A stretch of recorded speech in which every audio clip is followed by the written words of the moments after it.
comes down to it, I'd much rather be involved in giving someone an award here, who goes above and beyond the call of duty, who puts their life on the line and walks out of that building or that situation, because that's what it's all about.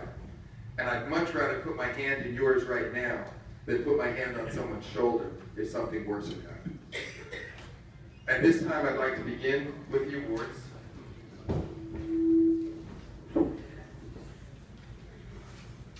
What we did for the awards, our Valor Award, is where someone actually put their own life on the line in an effort to save another life.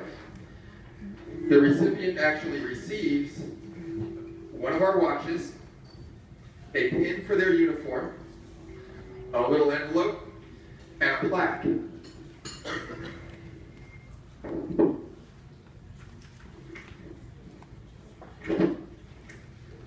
So at this time, I'd like to invite Patrolman Michael Eden from the Lacey Township Police Department to come up. A little bit about Michael Eden.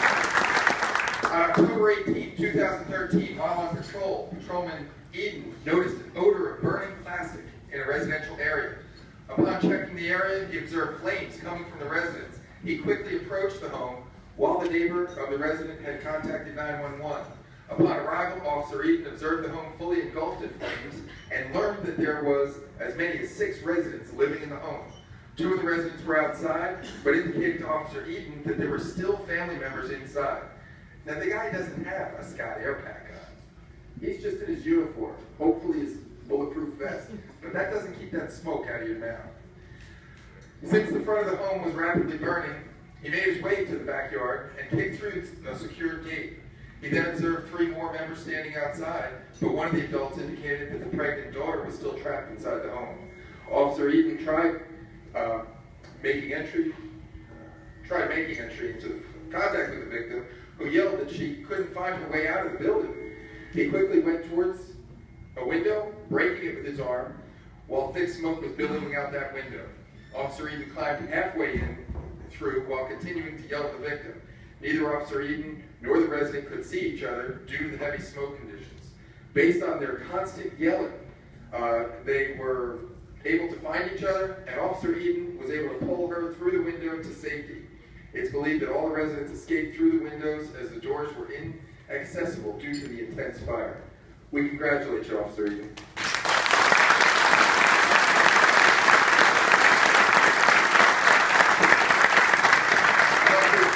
I'd like to invite Police Officer First Class Kyle Bortola from the Point Pleasant Beach Police Department. Now, as Kyle's walking up, I'll tell you a little bit about what happened with him. On September 18, 2013, an emergency call was received by the department reporting a local structure fire. Officer Bortola was the first officer on the scene, where he observed heavy smoke and fire coming from the front of the residence. After noting a parked car in the driveway and confirmation from a neighbor that the resident was still inside, Officer Boturla attempted to enter the home, but the front was fully engulfed with flames. He went to the back of the home and forced entry into the home by kicking in a rear window, and it was immediately met with heavy smoke and intense heat, forcing him to crawl inside. Shortly thereafter, he located the victim, who was face down and unconscious. Officer Bortola dragged him back outside, where he was met with another officer who helped him carry the victim away from the scene. We congratulate you for saving him.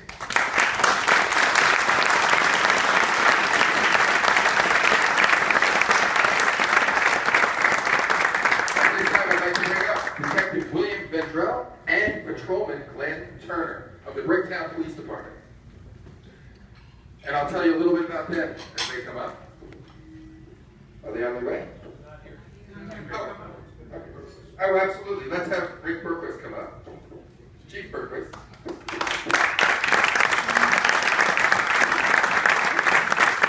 And I'd like to tell you a little bit about them.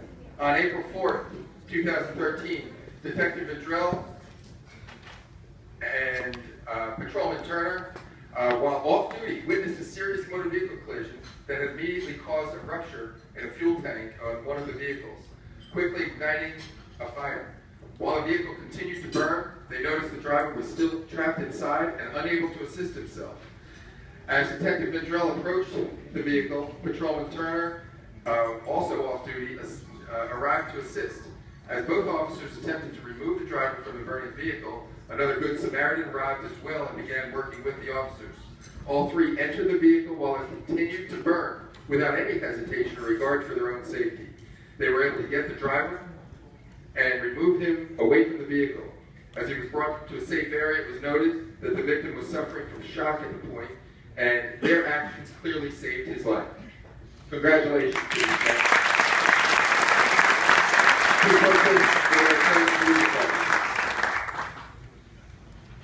At this time, I'd like to bring up Patrolman Mark Nixon. Oh, and Sergeant John Talty. So we'll keep them up, keep you up here too. Rick doesn't have email. There you go. During the early hours of April 18, 2013, Officer Nixon conducted a motor vehicle stop which turned into a possible drunk driving investigation. During this investigation, it was learned that the driver had an active no-bail warrant, which required his immediate arrest. Officer Nixon, with the assist of John Talty, attempted to take the driver into custody. Those are minor doing efforts. But after being directed to exit the vehicle, the driver started his car in an attempt to flee the scene. Patrolman Nixon, realizing what the driver was doing, immediately reached inside to prevent him from starting the car. The driver, who was later determined to be under the influence of alcohol or a dangerous substance, started the vehicle anyway, placed it in gear, and began driving away, dragging Patrolman Nixon hanging from the car. He was dragged for several hundred feet at a high rate of speed and ultimately thrown from the vehicle. Faced with a deadly situation, Sergeant Talty still restrained himself from firing his weapon at the driver and possibly injuring Patrolman Nixon, who was not in sight at the time. After being thrown from the vehicle, the two officers initiated a pursuit while informing other patrol units of the incident. The pursuit lasted through 3 towns and ultimately ended with the suspect being captured after a foot chase. We congratulate those men as well.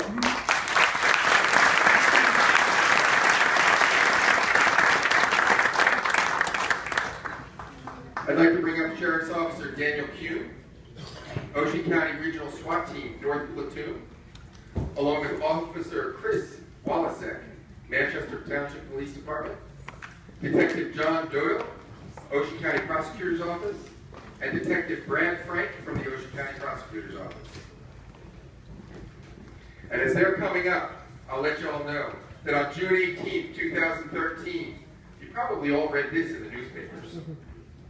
The Ocean County Regional SWAT Team, North Platoon, responded to a call at the home of a subject wanted in an attempted homicide.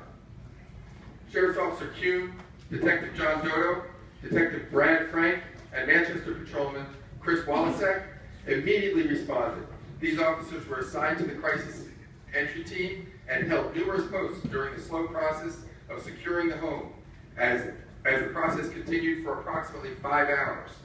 The situation progressed with the introduction of numerous robots to search the home.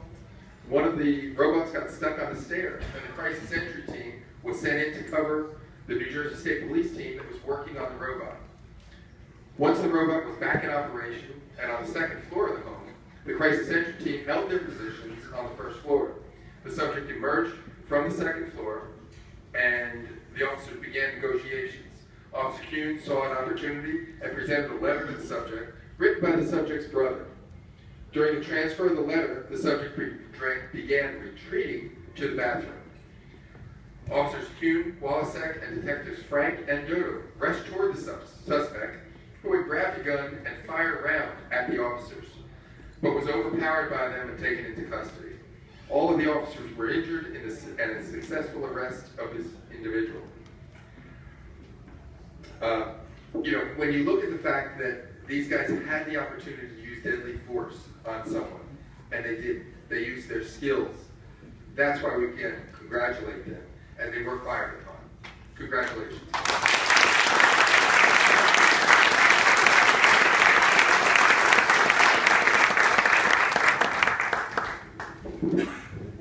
Now we're going to go through our newest award category. In the many years that we've been around as the 200 Club, we've always had Valor and Meritorious service. But we've always found that there was something that was lacking sort of in the middle. And that's what we're going to call our Life-Saving Award. These are awards where people went above and beyond the call of duty, clearly, and saved a life. At this time, for our first Life-Saving Award of the evening, I'd like to invite Sergeant Sean Van Leven from the New Jersey State Parole Board.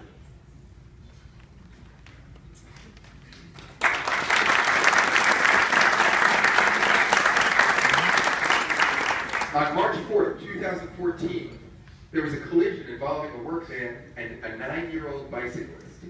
As the child was attempting to cross the intersection in a crosswalk, the van made a turn, unaware that the child was there, and struck him on his bicycle. Both the child and his bicycle were forced under the van, and the child was now being dragged. At that time, Sergeant Van Leven was driving in an unmarked police car directly behind the van and noticed the child enter the crosswalk. But after the van turned, he noted that the child had not made it across the street. At that point, he saw that the child and his bicycle were being dragged underneath the van and immediately activated his emergency lights. The van quickly stopped, and the driver had no idea that he had even struck the child. He had thought that he had hit a snowbank. The child had been dragged approximately 75 feet and was not moved until the first aid units arrived with extrication equipment. The extrication team lifted the van with high-pressure airbags to reach the child, who had sustained 2 broken femurs from his legs, being run over by the van's tire. Because Sergeant Van Leven had witnessed this incident at the time it occurred, and he was aware, the child is alive today, and we're glad that he's now recovering. Congratulations.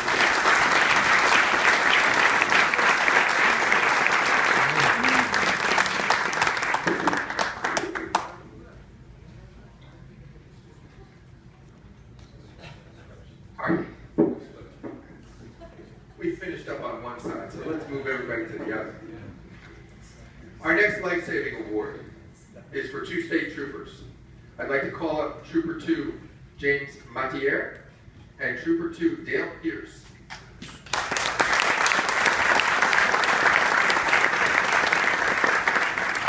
You know, my friend Chris Burgos and good old Davy Jones always said you guys were the boat guys. All right? These guys are from the New Jersey State Police Marine Services Bureau, Point Pleasant Station, Squad Number 2. Again, out, aware, and on the water. These guys on July 4th, 2013, Trooper 2 Matier and Trooper 2 Dale Pierce were on a fireworks detail in Point Pleasant Station's area in Toms River when the U.S. Coast Guard reported a capsized vessel in need of assistance. The report stated that there were 7 people, including 1 child, in the water as a result of the incident. Prior to the accident, the boaters were watching a fireworks show on the deck of the boat when a wake of a passing boat caused the boat to flip over. Boat troopers immediately went to the aid of the victims, arrived within 1 minute of the report, and some of the victims in the water did not know how to swim.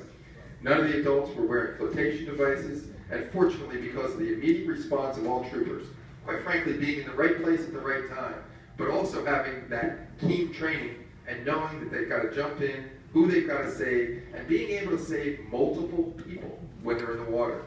These people are alive today. Congratulations.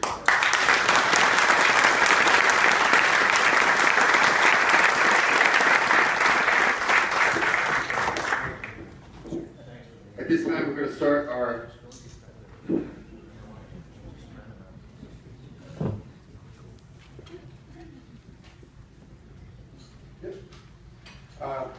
At this time, I'd like to call up Lieutenant James Gesser from the Island Heights Volunteer Fire Company, number 1.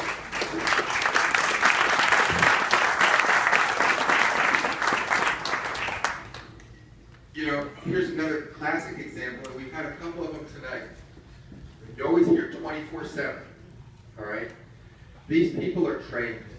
These people are trained both as volunteers and as professionals and as paid individuals, you know, police and fire and so forth. But when they're off duty, they don't just work an 8-hour day or a 12-hour day. On January 17th, 2013, an incident occurred at a local store in which an individual stabbed a woman multiple times with a knife. Mr. Gesser, a lieutenant with the Island Heights Volunteer Fire Company, number 1, was working at this location as the store manager at the time of the stabbing. After the suspect stabbed the victim, he fled the store. Jim immediately came to the aid of the victim, unaware if the subject would return. He noted that the victim was stabbed over a dozen times. Mr. Gesser calmly ordered the employees to call 911 while he attempted to control the victim's bleeding until the EMS units arrived. According to the news reports, the victim sustained 13 stab wounds to her body, including her neck, and at least one may have penetrated the lung. The victim was transported to a local hospital where she remained in critical but stable condition for some time. Because of his actions in this critical situation, Jim saved the life of the victim. Captain James Gesser's quick actions really are commendable. Congratulations.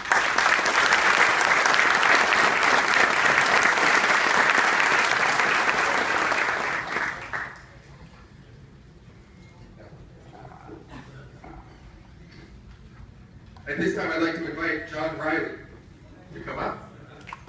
And while Mr. Riley is coming up, I'd like to talk a little bit about the Silverton Volunteer Fire Company number 1 and what Mr. Riley has done for the last 37 years. He has a long and distinguished career and record of achievement of 37 years in fire service. He joined the Silverton Volunteer Fire Company in 1977 as a firefighter. During his tenure, he became a driver and pump operator of the engine company. After serving 25 years, he worked in the fire police capacity, in which he is now captain. While serving as a fire police officer at a major brush fire in 2006, John overheard people nearby talking about who set the fire. He relayed that information to the chief, who then informed the Toms River Police. The juvenile was taken into custody and prosecuted. John currently is the chairman of the fire company fund drive, and during his entire career has been dedicated to their service. Congratulations, John.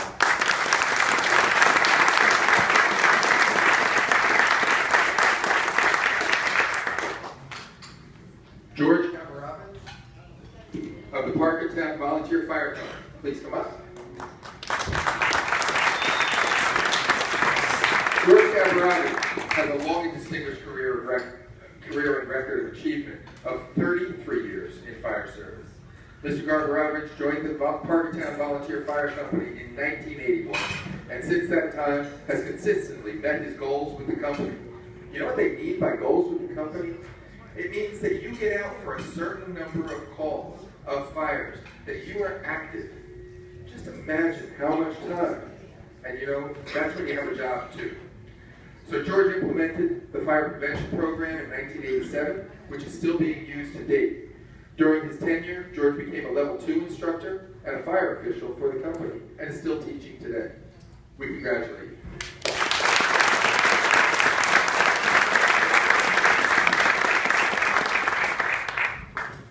Ex-Deputy Chief Thomas Abrecht of the Forked River Volunteer Fire Company.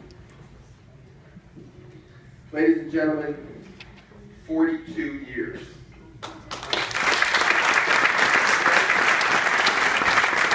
Ex-Deputy Chief Thomas Abrecht has a long and distinguished career and record of achievement of 42 years. Mr. Abrecht joined the company in 1972, held many positions since that time, including Chief Engineer from 1989 to 1990, Deputy Chief from 90 to 94, and served as trustee to the company's Relief Association. Mr. Abrecht also assisted in building the truck bay addition in 1985 and a gazebo in 1990. So if you need any help at home, he's pretty darn good. Thomas has served in many committees throughout the years, including restoration of the pumper, the 1928 REO pumper, which he still maintains today. Mr. Abrecht continues to play an active role in the department, and we clearly congratulate you.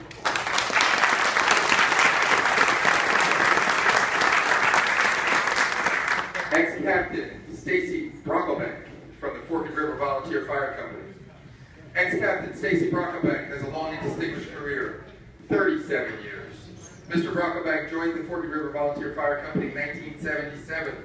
During his tenure, he held many positions, including the rank of Captain in 1987 and has served as trustee to the Department and Relief Association. Mr. Brockbank served as trustee to the department from 1992 to 2010 and is a life member to the New Jersey State Relief Association. He has also assisted in remodeling the department's basement, building the truck bay addition, as well as the construction of the gazebo. So, you kind of get these guys if you need some help at home. But again, Brocky, as he's known, is an active participant in the company today, along with his father and his son. Congratulations.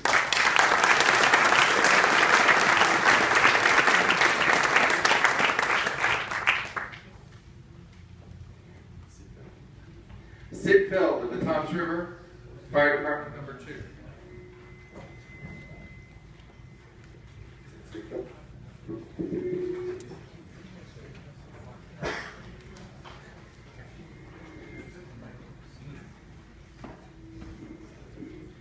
Sid Feld of the Toms River Fire Department, company number 2. Again, ladies and gentlemen, 45 years.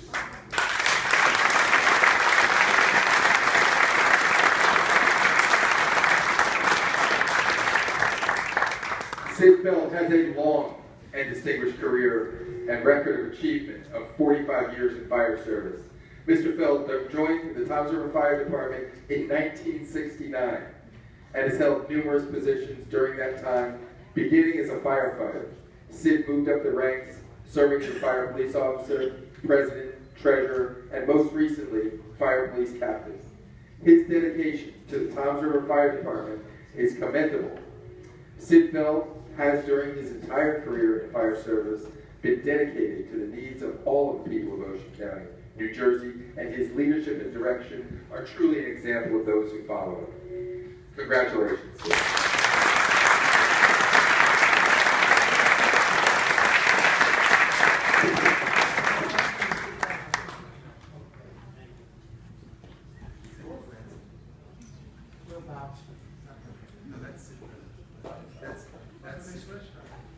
That should be Francie.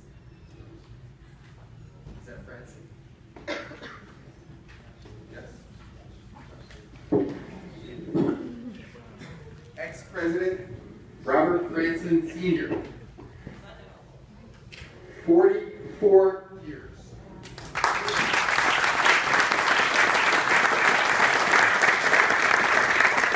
Ex-President Robert Franson Sr. again has a long career of 44 years in the fire service. Mr. Franson joined the Fort River Volunteer Fire Company in 1970. He has held positions such as the committee chairman of the golf outings, we could use you, fundraiser for many years. His dedication and time devoted to his fundraiser helped provide a major source of income for the department. Mr. Franson also served as president of the fire company for 15 years. Lieutenant for 3 years, Mr. Franson was a founding member of the Lacey EMS and is currently the Ocean County EMS coordinator. He continues today to play an active role to the company along with his son. Congratulations.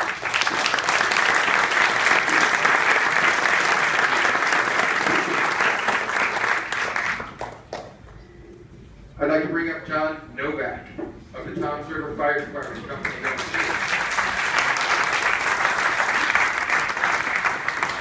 38 years, John Novak has a long and distinguished career and record of achievement in fire service. Mr. Novak joined the Toms River Fire Department in 1976 as a firefighter. Since that time, he has held many positions, including lieutenant, captain, assistant chief. He also has served as chief, district chief, and instructor. Today, he continues playing that active role, serving as deputy director of the Toms River Fire Academy. John Novak has, during his entire career in fire service, been dedicated to the needs of the people of Ocean County. Congratulations.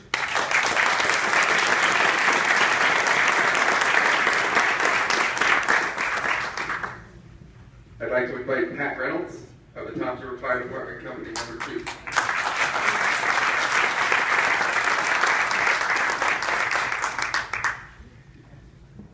"35 years. Pat Reynolds has a long, again, distinguished career record of achievement in fire service. Mr. Reynolds joined the Toms River Fire Department in 1979 as a firefighter and held numerous positions. He moved up the ranks from firefighter to lieutenant, captain, assistant chief, and chief. He also served as trustee in the fire company. Today, Pat is still very active in the department, serving as fire police officer. During his tenure and his entire career, he has been dedicated again to all of the people in Ocean County. Congratulations.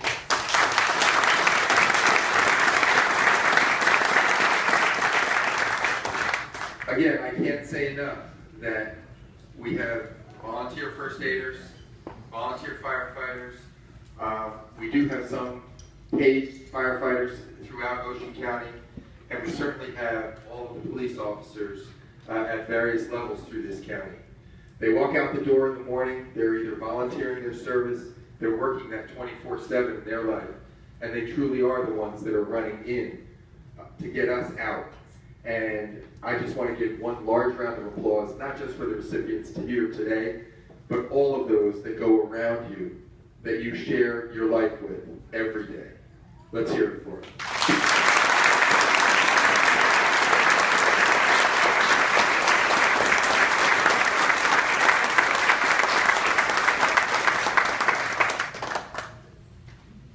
At this time, I'd like to thank all of the folks that helped me get these awards out tonight, thank my board, and also congratulate everyone once again.